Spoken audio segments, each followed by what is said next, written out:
ಆಯ್ತು ತಿನ್ನೋಣ ಆಯ್ತು ಸುಮ್ಮನೆ ಏನ್ ಮಾತಾಡ್ತೀಯ. ಬಿಗ್ ಬಾಸ್ ಮನೆಯಲ್ಲಿ ಸೀಸನ್ನ 11ರ ಕೆಲವು ಸ್ಪರ್ಧಿಗಳು ಬಂದಿರೋದು ಗೊತ್ತೇ ಇದೆ. ಗಿಲ್ಲಿಯನ್ನ ಟಾರ್ಗೆಟ್ ಕೂಡ ಮಾಡಿದ್ರು. ಗಿಲ್ಲಿ ಮೊದಲ ದಿನ ಮಾಡಿದ ಅತಿರೇಕದ ಕಾಮಿಡಿಗೆ ಮಂಜು ಹಾಗೂ ರಜತ್ ಕೋಪಗೊಂಡಿದ್ರು. ನಿನ್ನೆ ಟಾಸ್ಕ್ ಮುಗಿದ ಮೇಲೆಯೂ ಕೂಡ ಮಂಜು ಜೊತೆ ಗಿಲ್ಲಿ ಕಿರಿಕ್ ಮಾಡಿಕೊಂಡಿದ್ದಾರೆ. ಇದಾದ ಬಳಿಕ ಗಿಲ್ಲಿ ಅವರು ಧ್ರುವಂತ್ ಹಾಗೂ ಸೂರಜ್ ಜೊತೆ ಬೇಸರವನ್ನ ವ್ಯಕ್ತಪಡಿಸಿದ್ದಾರೆ.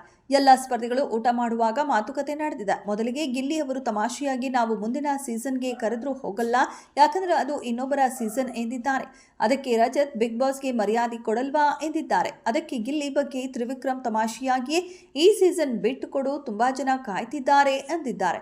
ಬಳಿಕ ಮತ್ತೆ ಊಟದ ವಿಚಾರವಾಗಿ ಮಾತುಕತೆ ಶುರುವಾದಾಗ ಮಂಜು ಅವರಿಗೆ ಸಿಟ್ಟು ತರಿಸಿದೆ ಗಿಲ್ಲಿಯ ಮಾತು. ಬಿಟ್ಟಿ ಊಟಕ್ಕೆ ಬಂದಿದ್ದೀವಾ, ಪದೇ ಪದೇ ಗಿಲ್ಲಿ ಹೇಳುವ ಈ ಮಾತಿಗೆ ಕೂಗಾಡಿದ್ದಾರೆ. ಮಂಜು ಅವರು ಊಟ ಮಾಡುತ್ತಿರುವ ತಟ್ಟೆ ನನ್ನದು ಎನ್ನುತ್ತಾರೆ. ಬಿಗ್ ಬಾಸ್ ಮನೆಯಲ್ಲಿ ಪ್ರತಿ ತಟ್ಟೆಯಲ್ಲಿ ಸ್ಪರ್ಧಿಗಳ ಹೆಸರು ಬರೆಯಲಾಗಿದೆ. ಈ ಹಾಸ್ಯ ಸನ್ನಿವೇಶವನ್ನ ಸೀರಿಯಸ್ ಆಗಿ ಪರಿವರ್ತಿಸಿದ ಮಂಜು, ನಾವು ಬೇರೆಯವರ ತಟ್ಟೆ ಅನ್ನ ಕಸಿಯೋಕೆ ಬಂದಿದ್ದ ಮುಂತಾದ ಮಾತುಗಳನ್ನ ಹೇಳಿ ಗಿಲ್ಲಿಗೆ ಎಲ್ಲರ ಮುಂದೆ ಬೈಯತೊಡಗುತ್ತಾರೆ. ತಕ್ಷಣ ಗಿಲ್ಲಿ ಕ್ಷಮೆ ಕೇಳಿದ್ರೂ ಕೂಡ ಮಂಜು ಮತ್ತೆ ಮತ್ತೆ ಬೈಯುತ್ತಿರ್ತಾರೆ. ಗಿಲ್ಲಿಗೂ ಬೇಸರವಾಗಿ ಅಲ್ಲಿಂದ ಹೊರಟು ಹೋಗ್ತಾರೆ. ಏನೋ ಗಿಲ್ಲಿ ಕೂಡ ಅಲ್ಲಿಂದ ಅರ್ಧದಲ್ಲಿಯೇ ಊಟ ಬಿಟ್ಟು ಬೇಸರದಲ್ಲಿ ಹೋಗಿ ಕುಳಿತಿದ್ದಾರೆ. ಧ್ರುವಂತ್ ಗಿಲ್ಲಿಯನ್ನ ಸಮಾಧಾನ ಮಾಡಿದ್ರು. ಧ್ರುವಂತ್ ಮಾತನಾಡಿ, ಕೆಲವು ಹುಡುಗರಲ್ಲಿ ಗಟ್ಸ್ ಅನ್ನೋದು ಇರುತ್ತೆ, ಅದು ನಿಮಗೆ ಇದೆ, ತಮಾಷೆಯಲ್ಲ, ಮುಖದ ಮುಂದೆ ಹೇಳ್ತೀಯಾ ಎಂದಿದ್ದಾರೆ. ಧನುಷ್, ಸೂರಜ್ ಹಾಗೂ ಧ್ರುವಂತ್ ಮುಂದೆ ಗಿಲ್ಲಿ ಹೇಳಿದ್ದು ಒಂದೇ ಮಾತು ಸದ್ಯ ವೈರಲ್ ಆಗಿದೆ ವಿಡಿಯೋ. ನಾನು 3 ದಿನಗಳಿಂದ ಕಂಟ್ರೋಲಲ್ಲೇ ಇದ್ದೆ.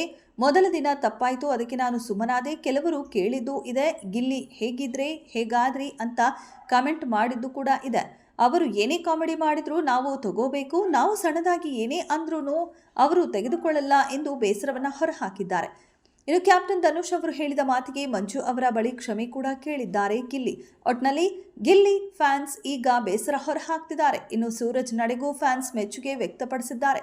ಸರಿಯಾದ ಸ್ಪರ್ಧಿಗಳನ್ನ ಬೆಂಬಲಿಸಿದ್ದಕ್ಕೆ ನನಗೆ ಪ್ರಾಮಾಣಿಕವಾಗಿ ಸಂತೋಷವಾಗಿದೆ. ಸೂರಜ್ಗೆ ಸ್ಪಷ್ಟತೆ ಮತ್ತು ಪ್ರಜ್ಞೆ ಇದೆ ಎಂದು ಸದ್ಯ ಕಮೆಂಟ್ ಮಾಡಿದ್ದಾರೆ.